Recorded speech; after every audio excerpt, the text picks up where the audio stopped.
Hi, my name's Justin Johnson. And I'm Josiah Stowe. And we are Dominion Wealth Strategists. We are created to put money in the hands of those that are sitting in the pews. From budgeting to estate planning, savings accounts, retirement planning, life insurance, and a heck of a lot more here at Dominion. That means that you are leaving an inheritance that passes multiple generations because that is the legacy. It's part of our mission. All of Christ for all of life. And all of finance for Christendom. Exploring theology, doctrine, and all of the fascinating subjects in between, broadcasting from an undisclosed location, Dead Men Walking starts now. So, Jared, Seth, Frog and Fable, welcome to the podcast for the first time. Yeah, it's good to be on. Yeah, how you guys doing? Great, thanks for having us. You guys look relaxed. If you're listening right now, you can go check us out on YouTube too and watch the video, but they are chilling. They're kind of leaned back. They're on the couch there. They got the pipes going. We're doing a tobacco episode today. We've got Jared and Seth, the owners of Frog and Fable. Kind of stumbled across them, I don't know, a few months ago, I think during our bracket that we were doing over on Twitter at Real DMW Podcast that we do every year in February. And I wanted to have them on because I'm a pipe smoker, cigar smoker as well. And they sent me a little, they sent me a sample here of this chai tobacco, which I had a few days ago and was absolutely delicious. And I said, guys, come on, let's talk about it. I love meeting other business owners as well, too. You guys know, if you've been listening over the last 5 years, as a business owner myself, we'd like to have small business owners on, talk about how they got started, stuff like that. But give us a little origin story, guys. Tell us a little bit about yourselves. How you got started, maybe, or maybe even a little of your testimony, personal life, just so we get to know you a little bit better. Jared, let's start with you. Sure. So I'm Reformed Baptist Christian, married. I have 6 kids. Before the tobacco company, and still I own a wildlife control company. I've been in that business about 3.5 years. Yeah, that's about me. And how about you, Seth? Oh, sorry, I jumped the gun on you. No, you're good. I'm Seth Detweiler, born and raised in a Christian family, brought up in the midst of the young restless and reform movement, and from there just continued to read and pursue God. Ended up in a place now where we're in a great Christian community. I have a lovely wife, 4 children. I have a background in financial planning and ammo distribution, as well as working with this guy. And now we started this crazy venture, this tobacco company, that has been an absolute blast so far. Sure. Did you say financial planning and ammo distribution? Yes. I like that combo. Not everything works out, but the culmination of everything you learn typically comes together to create something wonderful. And that's certainly been the case for both of us with this new venture. As a 2A guy, I'm interested. What do you mean by ammo distribution? Were you distributing to wholesalers, to military, to government? Like what were you, or retail? Primarily police departments. I've got a buddy here locally. It's called IDF Supply. They just recently started a AR-15 and AR-10 manufacturing company here in Fort Wayne, Indiana. Nice. And so I'll have more information about that in the future. Right now, they're kind of flying low and under the radar. But yeah, we were primarily supplying police departments here in the Midwest, and different gun competitions, sponsoring them and stuff. Awesome. Well, tell me all about Frog and Fable. First of all, tell me where you got the name from. I'm so curious to know how people get their names or their brands of their companies. So start there and then give me a little history on it. Sure. So we started out and we trying to come up with a name, which I think is the worst part of starting any business, because is the name taken? Is the name cliche? Does it sound good? We thought up the name Bull Moose Tobacco. There was already a cigar line that was called that. So we had to go back to the drawing board. And Seth came up with Frog and Fable, and we put it on the top shelf as we'll come back to this if we can't find any other ones. And we couldn't come up with any other ones that we liked as much. So we went with that. He can dive in a little bit more about where he got the idea for the name. Why I chose it. Yeah. So this whole time that we're choosing names, we're thinking about American culture, American heritage. All of us guys, us four owners, we love history. We love American culture and mythology, and we're all outdoorsmen. And we were just trying to think of a name that captures that. Not only a little bit of our personality, but some of the value and virtue that we really sit around the campfire and talk about while we smoke. Sure. And so the name Frog and Fable was just fitting. We all grew up, just like any young boy that has access to water. You're always going to catch snakes and frogs and turtles. And there's a whimsical aspect to sitting down and smoking a pipe. And if reading Tolkien doesn't teach us that, then I don't think anything can. But as far as the Fable aspect, there's a story that's woven into every time we smoke.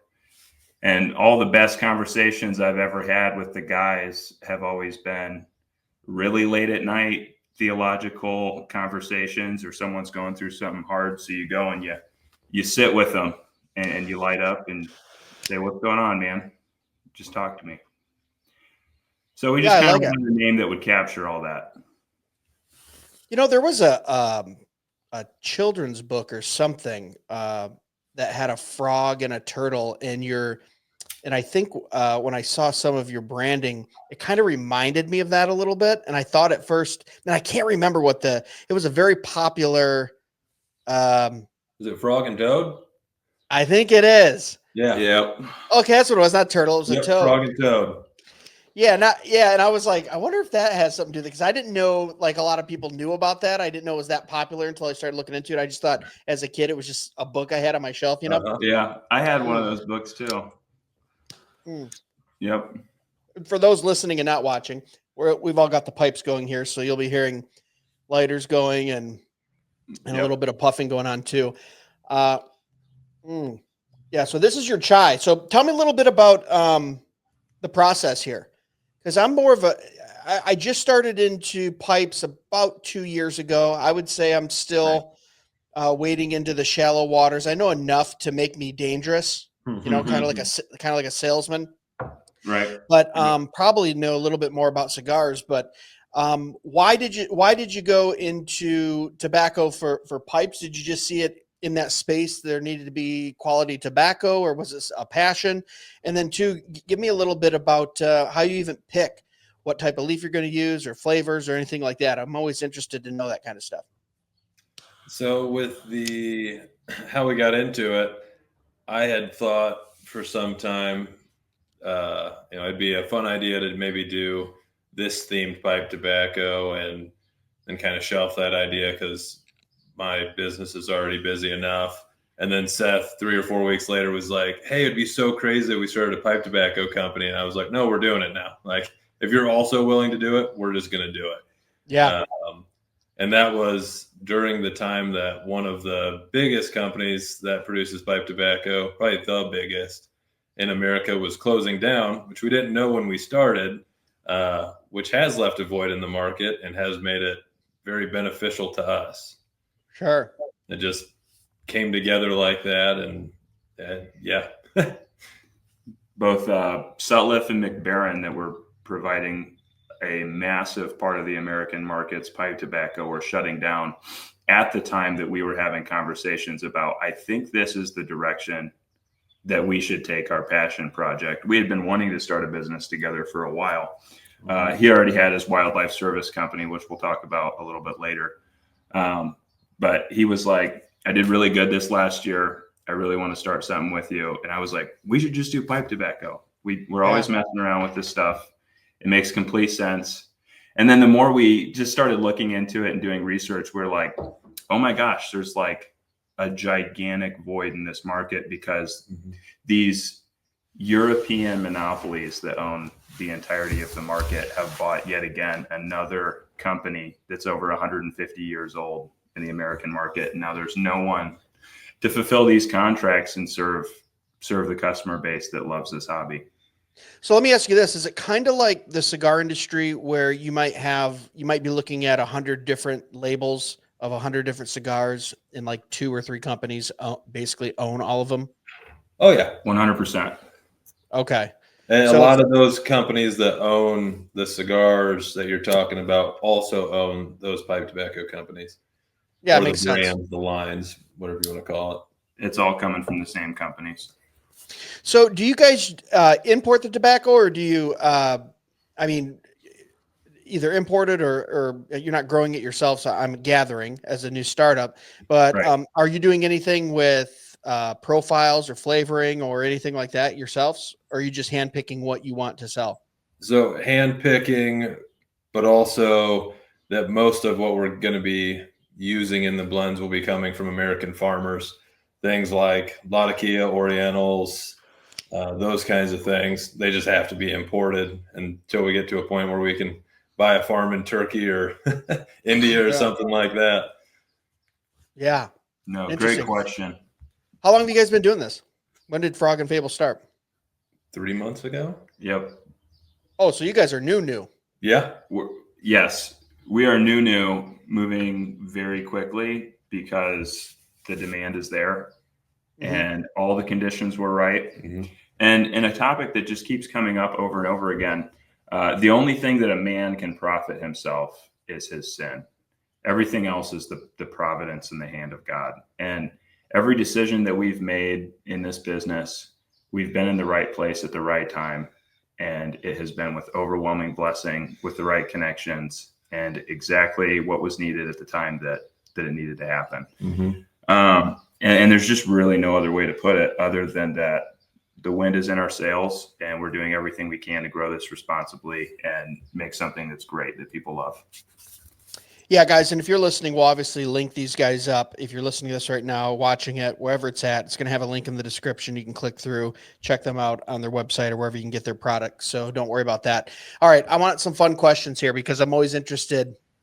If you're a first timer, let's say they're listening right now, you got someone out there and they go, I've smoked cigars. I've never really gotten into pipes, but I'm thinking about it. I want to dabble.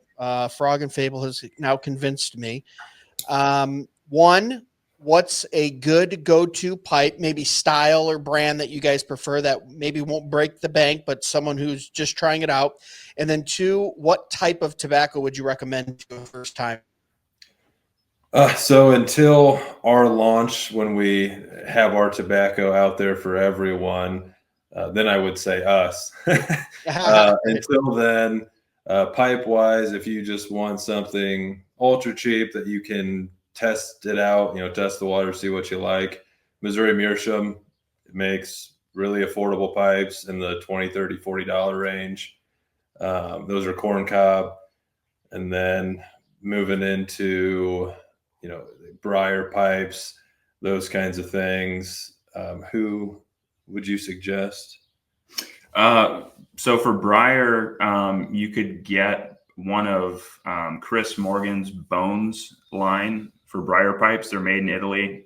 It's an American-owned company. I have 3 of those. Yeah. They're very good.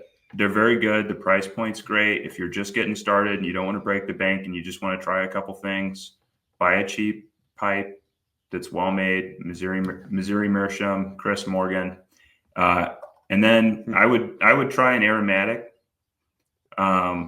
just because that's the lowest hanging fruit. You're not going to have a lot of nicotine hit. It's going to be really mild. It's going to smell great to everyone that's in the room. It's going to be a flavor. And then I would also try something, especially if you're a cigar guy, like an English, because it's got a little bit more body to it. It's going to be peppery. You're really going to taste the tobacco and the different hints and notes that someone took the time to put there. So what are the different profiles? Aromatic is one of them. English. Are there any ones out there that they need to be looking for? I would say initially that's what I would start with because they're just completely opposite. Sure. But yeah, I mean, you can walk into any tobacco shop and try a couple different things that they have. Anything that's a flavor is typically going to be an aromatic. Yeah. Which has a much better smell than taste, which if you haven't smoked a lot of pipe tobacco or cigars, it'll seem, amazing because the smell's there. But as your palate develops, you'll start to realize like it smells better than it tastes. And then I would definitely move towards like an English. I don't love Virginias as much as most people, but like a Virginia based blend is super popular right now. Everybody likes Virginia. I mean, there's a lot of different. What do we think? What are we thinking for pipes to get the one? We'll get into your favorite pipes personally, but style wise, if you're a beginner and you're getting into it, they go with a straight pipe. Are they going with a big old church warden? Are they going with something like this? What is this one called? I forget. This is called a. What's the style on that one? Can you see that? Let me see. What is that called? It's got a. You know what I mean? McAllister's the one that would know. He's the one that has all the pipe contacts and knows everything about that. Oh, I can't remember what it's called. One of the things, and if you can see, if you're watching the video, you can see I've got a slight bent. And so what's nice about that is I can put it in my teeth and clench it, and it's really comfortable. Jared here has a straight, but it's also our wipe some of that off. Our Frog and Fable. Oh, that's cool. It's got the logo on the bottom and everything. That was custom done for us. You guys gonna be selling those in the future? Yes, we are. What's the timeline on that?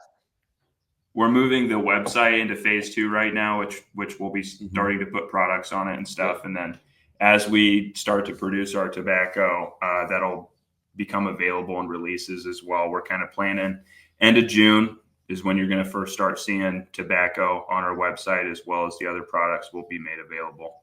We'll have pipes on there, tobacco, different accessories for pipe smoking. In the future, we hope to put out some information, especially for new people, on how to utilize those things. What are the benefits of different things, and kind of what's the art here. We know that there's tons of cigar guys. Piping was a lost art for a long time, but especially a lot of young guys, we've seen them join this industry in the last 5-10 years out of curiosity at first, and then they realize how cheap and just good it is. Well, I'm going to give my sales pitch for it for everyone listening out there. I was a cigar guy for a very, very long time. Still am. If I go out on the golf course, I'm gonna bring a cigar. Probably not bringing my pipe. Just a little quicker, a little easier. But there are so many advantages to a pipe and pipe tobacco. One, like you just said, the price. You can get quality tobacco, and I'm sure you're going to get it from Frog and Fable as soon as you get the website up and going here too. And the variety. So the price is a lot less expensive. The variety, the actual act of smoking a pipe too is just more conversational in general.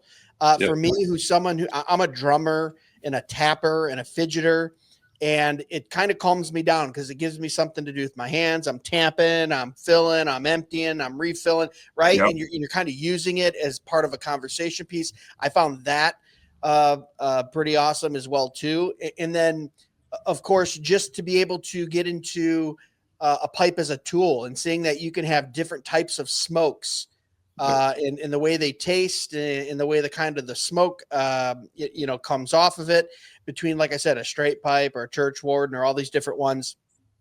It's kind of cool. And then for the old guys out there like me, you guys aren't as old as I am, but if I smoke a cigar at night, sometimes I'll wake up in the morning and just go, oh, I just feel kind of foggy.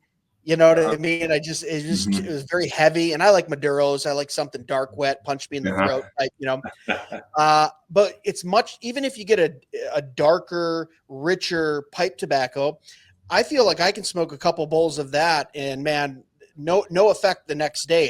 It's not quite as a heavy pull on maybe, the mouth, the tongue, the lungs, all that kind of stuff. So I found a lot of advantages to it. And not to mention, if I'm doing my studies, you kind of got to watch a cigar. You can put it down for a while, but I feel if I can pack this bowl right, I can put it down, do some writing, flip through some stuff, come back, take a couple tokes. You know what I mean? And it just it lends itself to, I'm having a 2, 3, 4 hour evening. And it just helps the flow of that too when you're doing your studying, Bible reading, whatever it might be. You guys got anything to add to that, or did I cover all of it? I feel like I should mention this lovely Frog and Fable pipe was made by the Catholic Pipe Company. Okay. So shout out to them. They'll be doing some pipes for us, a lot more custom imagery pipes, those kinds of things, which will be on the website. Is that lowercase c or capital C? Capital C. It's a capital C. So one of the funny things that we ended up finding out is, even though McAllister has poked some fun at him for being Catholic, and he's a traditionalist, one of the things that he found out was that really in this industry, he's as close to a teammate as we're going to get. Yeah. So we kind of just have to put our differences aside and say, hey, Christ is king. Yeah. No, absolutely. It's here's the crazy thing about you guys too. You would think there would be a lot more reformed pipe tobacco companies than there are. There's all kinds of cigar guys. I'm sure we know most of them, 1689 and Patriarchy and all these other guys that have kind of invaded the space in the last 3 to 5 years. Right. But not that many. And then the funny thing is like, I'll do like a Fight, Laugh, Feast with Cross Politic. I run their media row out there. So I've been to every one of those the last 5 years. And we'll go to the after party or we'll go out the night before. You'll have 50 guys there. Out of 200, 50 of them, half of them smoking cigars and half of them smoking pipes. It's not a minority anymore within my circle that I run with. Right. And like you said, a lot of younger guys too, picking it up. I go to a church that has about 750 people at it. We have a men's father-son men's camping trip, rustic camping, Northern Michigan, 3 days. Every night we light them up, and most of the dudes that are 18 to 30 are smoking pipes instead of cigars. So it's really seen a resurgence, which I love to see. Yeah.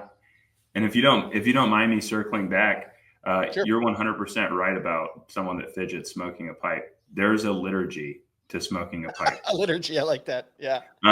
And another aspect too, something that my dad taught me, we've smoked cigars together and had long, deep conversations, since I was a teen, especially on fishing trips. But he always used to tell me that if my cigar goes out, I'm talking too much.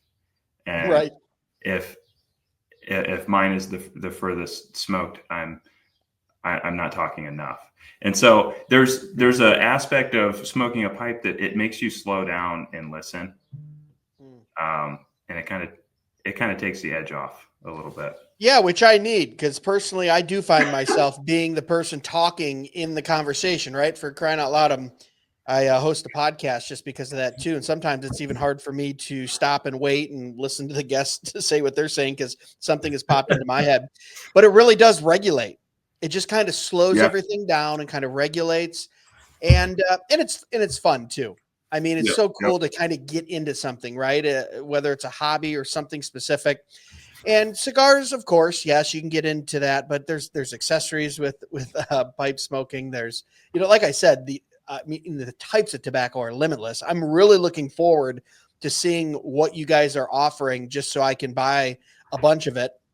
If I pan my camera around right now, you'd see a shelf full of probably 150 jars, and most of them are only maybe 3 or 4 ounce jars, right? But at the same time, what am I in the mood for tonight? The sky's the limit. It's a whole new world. It's, when you walk in and go, oh, with a cigar, I would have to probably have about, I don't know, decent cigars, probably $1,000 worth of cigars to have that type of selection. Yes.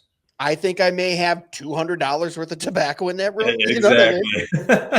It's awesome. It's so cost effective. And then I don't know, it's just better smoke, I think, sometimes too. So I'm excited to see you guys enter this space. I didn't realize you're 3 months in. So what have some of the challenges been right now with starting this new business, whether the technical side of starting it or even like the tobacco side of it? Sure. So the equipment side is pretty equipment heavy. If you're doing any amount whatsoever, you want conveyors, you need to condition the tobacco. You need a way to apply different things. It requires a lot of space. You have to store pallets of tobacco that are 440 pounds roughly. So on that side, there's a lot of moving parts, expensive to start just because of the machines. On the legal side, because we're manufacturing, as well as we'll be selling retail online.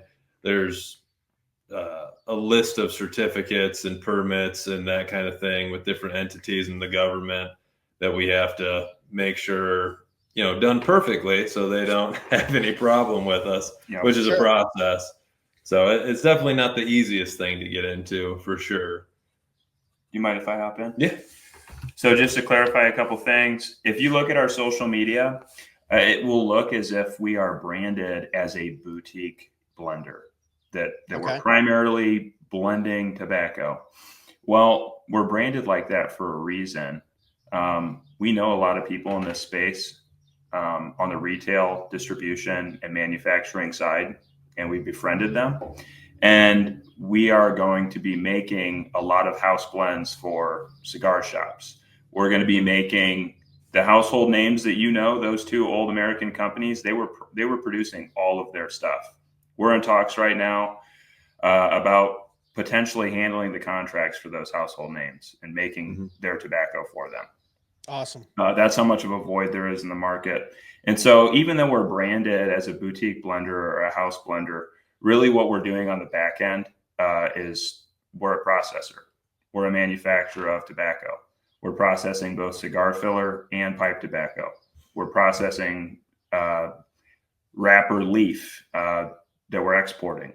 There's quite a bit we're doing behind the scenes, but we're branded one specific way because that's what's going to be sold on the website instead of just our personal relationships. Mm-hmm. Yeah. No, I like it. Has the tariffs affected you guys at all? No, not really. If we had to buy some equipment from China, it would. Yeah. It would. Yeah. Okay. Yeah. Well, those are gone. We need to import more Oriental stuff, but. Okay. If we're importing stuff, we're in a really good situation. So. Right. Yeah.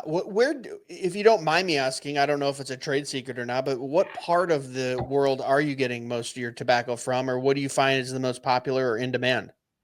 So our two farmers, one's in Kentucky and one's in North Carolina, South Carolina. Okay. I'd have to check. And also Louisiana. And Louisiana. Louisiana is St. James Perique, which is not used an extreme amount, but it's also expensive because it sits under pressure after being harvested in barrels for a year, and it gets like chocolatey brown to black. Getting that local, Louisiana local. Kentucky, it'll be our Burley, our Kentucky Dark Fired, which Kentucky Dark Fired they'll use for some cigars, cigar fillers, wrappers, that kind of thing. And then the gentleman in the Carolinas is where we'll be getting our Virginia from, which goes in a lot of blends for pipe tobacco. And where are you guys out of? Northern Indiana. So you're Northern Indiana. Okay, you're not too far from me. Mm-hmm. All right. Yeah. So I'm Southeast Michigan.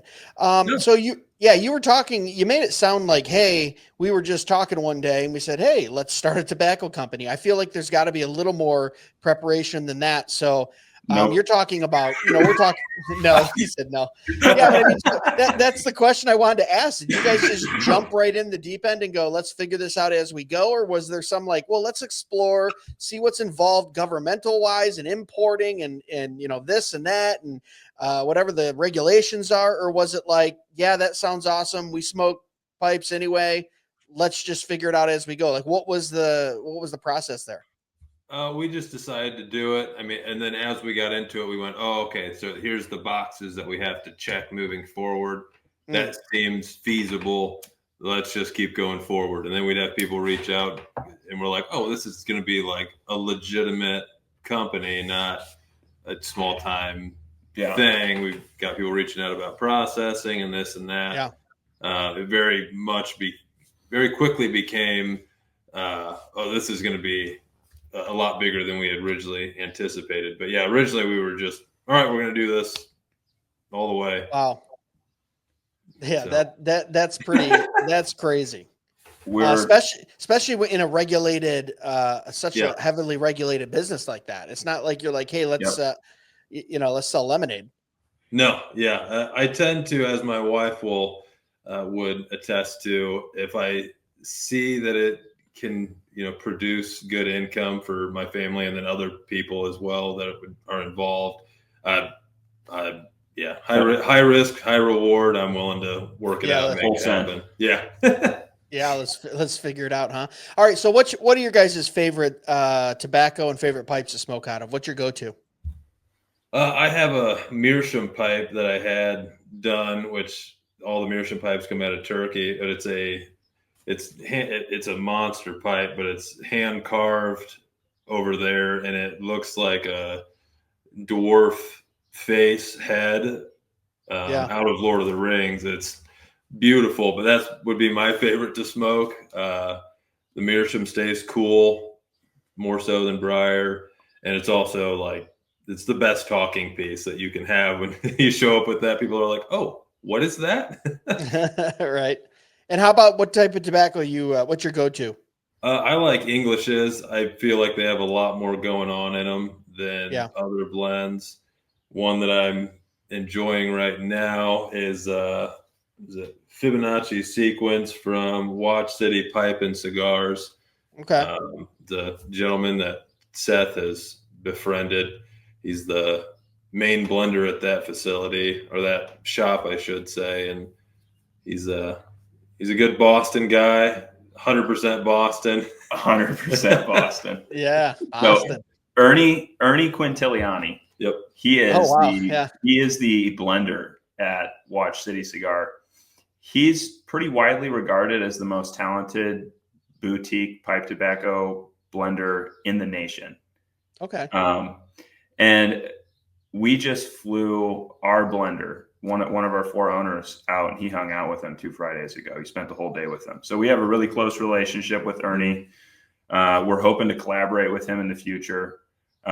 We're taking every avenue that we can to make sure that we're not only successful, but we have stuff that people are really excited about. Yep. Yeah, I love it. So, Seth, give me your go-to tobacco and pipe. So for me, I just like a standard bent briar.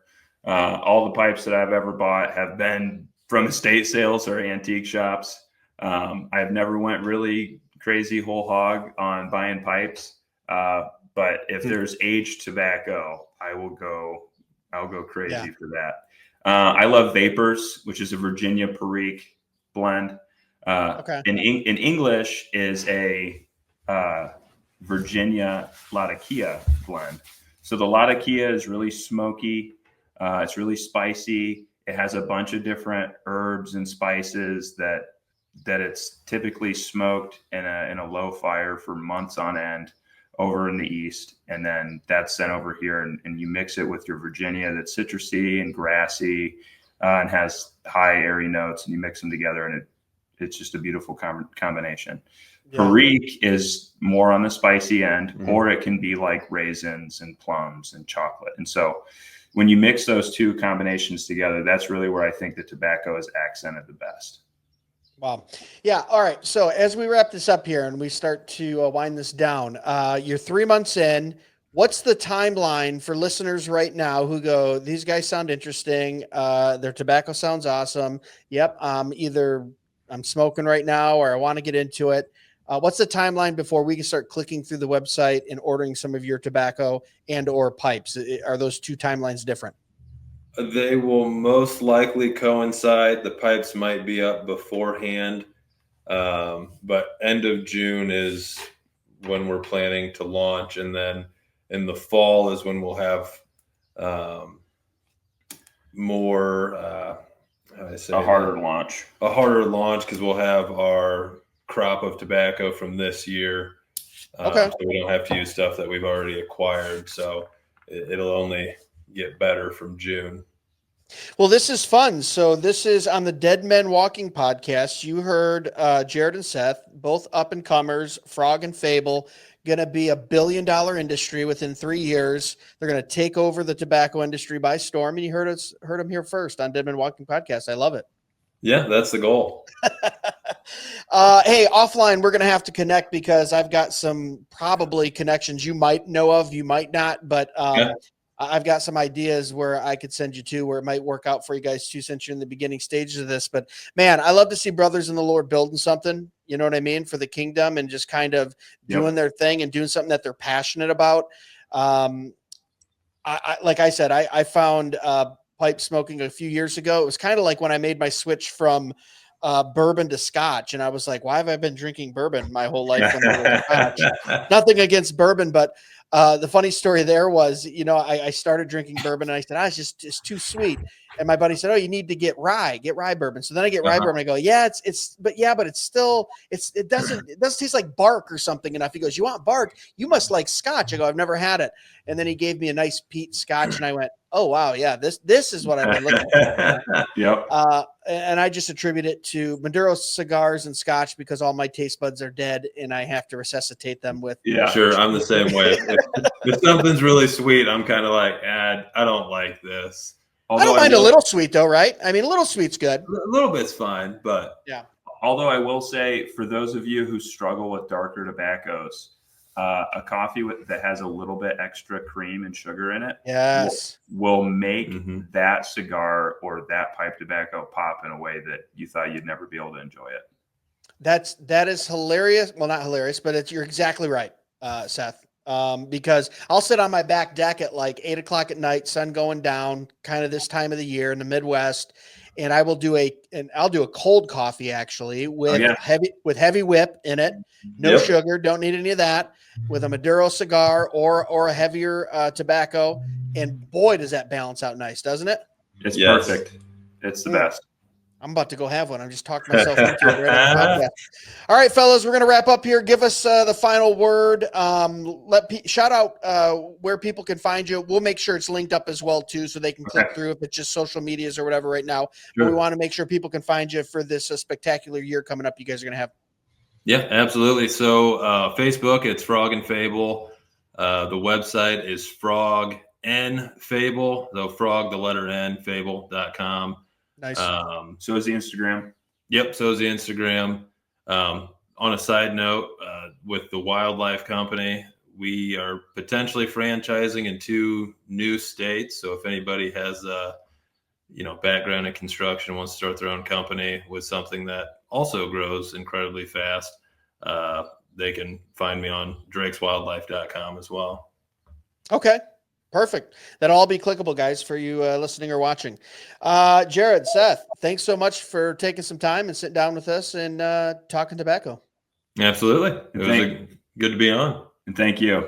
I'm sure I'll have you guys on in the future and do a checkup episode, see where you guys are at. Or if you got anything big, new coming out, jump on and let's talk about it. I'm always interested. Sure. Okay. Cool. All right, guys. Thanks so much for listening to another episode of Dead Men Walking Podcast. As always, you can find out more about us at dmwpodcast.com. Check out the merch store. You can get one of these fun Wine 'em, Dine 'em, Romans 9 'em mugs that is so popular, or the new shirt. Hey, how about you shut up and let that be your wisdom? Job 13:5. Sometimes you just have to quote scripture to the pagans, even if they don't like it. Guys, remember the chief end of man is to glorify God and enjoy him forever. God bless. Be sure to check us out at dmwpodcast.com, where you can purchase the best and snarkiest merch on the internet, support the show, and leave us a review or message. Dead Men Walking can be found on Facebook, Instagram, and YouTube at Dead Men Walking Podcast, and on Twitter X at Real DMW Podcast. The Dead Men Walking Podcast is part of the Fight Laugh Feast Network. For exclusive show content, be sure to download the PubTV app and become a member. If you're a business that needs to reach hundreds of thousands of potential customers in your demographic, podcast advertising might be for you. Send all inquiries to deadmenwalkingpodcast@gmail.com. None your biscuits.